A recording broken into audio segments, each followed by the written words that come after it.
Chers amis de la calligraphie et de l'enluminure, bonsoir, bienvenue sur cette chaîne qui s'occupe de création et d'inspiration.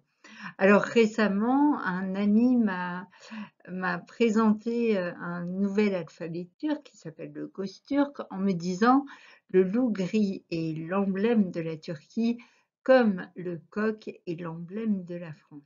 Et tout d'un coup, je ne sais pas pourquoi, j'ai pensé à une enluminure quadrilobée, pardon. Donc vous la voyez ici. Et mon objectif aujourd'hui, c'est de vous montrer en 4 étapes comment se construit une enluminure quand on a une idée en tête. Donc, merci, c'est parti. La première étape d'une enluminure consiste à délimiter l'espace d'une manière géométrique. Très souvent, on adopte le rectangle avec ce rectangle d'or que constitue la page A4, par exemple.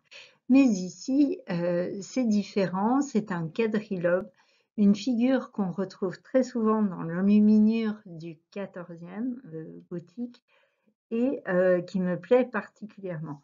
Alors, pour réaliser ce quadrilobe, il vous faudra un compas, un crayon, une règle au minimum, puis votre feuille, bien évidemment. Et l'idée, c'est d'avoir le compas dans l'œil. En fait, on part d'un carré qui n'est pas présenté sur sa base, mais sur un coin, puisque les 4 feuilles du quadrilobe vont se déployer comme je le montre sur la figure 2, comme si on faisait tourner le carré d'un 8e de tour. Donc, on appelle cette figure le carré dynamique puisqu'on a déjà une sensation de mouvement. En revanche, le carré dynamique ne peut pas nous donner les repères suffisants pour positionner le compas. Il faut revenir au premier carré qui est donc posé sur un angle et tracer des cercles qui soient inscrits à moitié dans ce carré et à moitié à l'extérieur. Donc le centre du cercle se trouve sur le centre sur le milieu du côté du carré.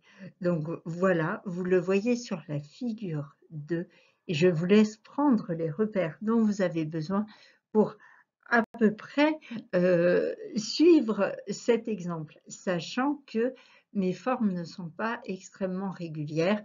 Je les ai posées là à main levée. Alors, quand on réalise un dessin sur sa feuille, effectivement, le graphite est très léger, donc il est difficile de le voir et de le prendre en photo. Je ne sais pas si vous pouvez distinguer les traits. Le quadrilobe que j'ai réalisé au tout départ a été un peu augmenté. En effet, la forme est dotée d'une bordure en 3 bandes.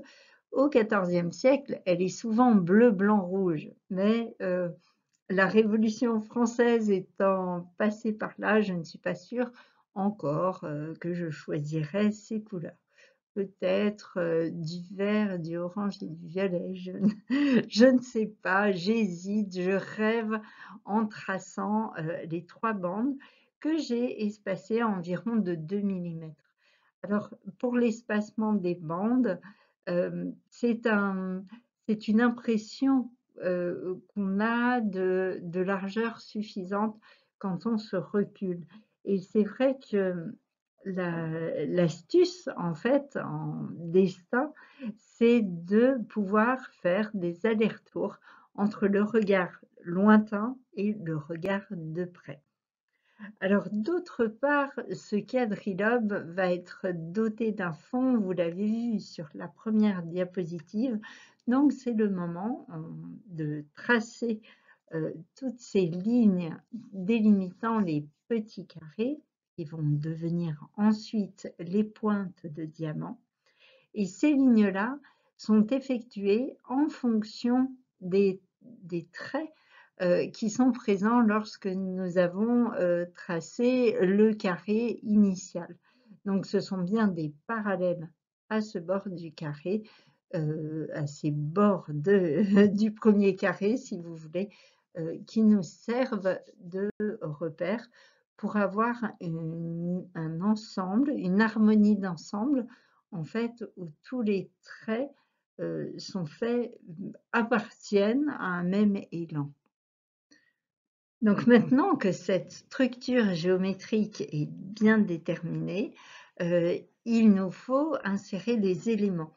Et c'est là que une étape de réflexion est nécessaire en regardant l'espace dont vous disposez, avec les lignes qui sont toujours présentes et qui donnent déjà un certain effet, qui peut-être vous donneront l'impression de tourner d'un côté ou de l'autre, ou de vous guider dans certaines directions. Donc voilà, avec cette structure, il s'agit maintenant de déterminer les éléments. Donc je ne vous en ai mis qu'un seul, c'est ce loup gris, emblème de la Turquie, qui m'intéresse beaucoup, car je pense avoir le coq en tête depuis mon enfance. Et puis l'alphabet, ce nouvel alphabet Göktürk dont je viens d'apprendre l'existence, que je ne connaissais pas auparavant, m'intéresse beaucoup. Alors souvent dans l'enluminure, les textes sont insérés dans des espaces particuliers. Donc nous aurions sur cette image 4 éléments, le coq, le loup, et puis un texte du côté du loup, un texte du côté du coq, pour faire bonne mesure. Donc les textes sont dans des phylactères, ça veut dire des bandes comme pour le parchemin, comme quand on dessine des rouleaux de parchemin qui volent au vent. Et puis le terme phylactère a été repris en BD ensuite. Donc vous avez là mes 2 crayonnages avec le même écueil que tout à l'heure, c'est-à-dire que le crayon à papier ne rend pas bien en photo, enfin il disparaît.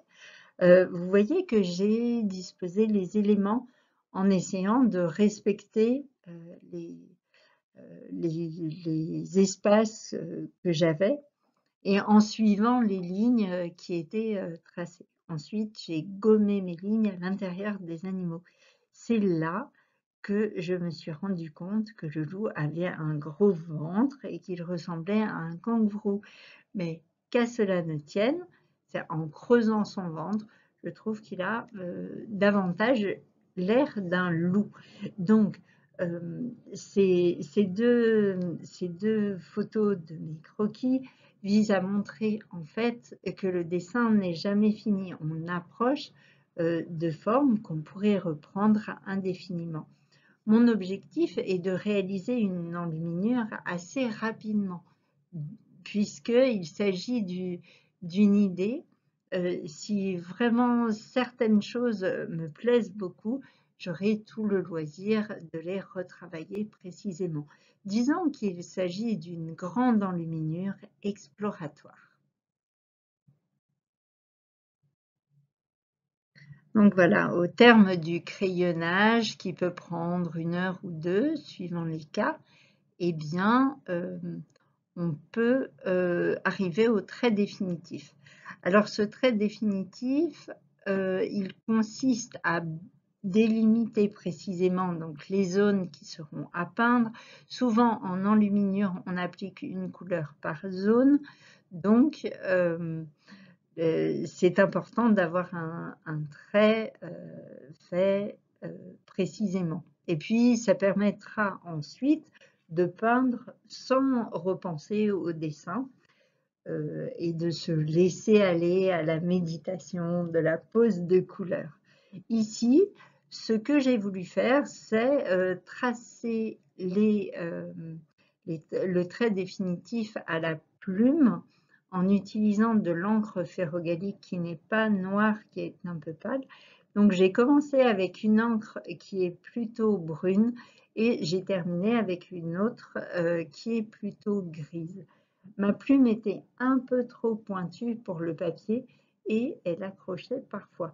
Donc je ne garderai pas cette technique-là pour ce papier qui est du bambou. En fait, c'est pour ça que la plume accrochait un peu. Je pense que si le papier avait été en coton ou s'il s'était agi et s'il s'agissait de parchemin, eh bien, je n'aurais pas rencontré le même écueil. Mais j'ai terminé quand même et pour moi, tout va bien. Donc voilà, le dessin est terminé. Il s'agit maintenant de passer à l'étape suivante qui sera la réalisation des pointes de diamant. Vous avez un avant-goût en dessous de cette vidéo. Et puis, je vous remercie d'avoir suivi ce petit parcours de délimitation d'espace et de crayonnage. On se retrouve très vite. Si vous aimez ces vidéos, n'hésitez pas à en voir plus sur l'avenue des calligraphes et des enlumineurs. Abonnez-vous à la chaîne YouTube, likez, commentez. Surtout, prenez donc soin de vous. Vive l'enluminure et la calligraphie. À bientôt.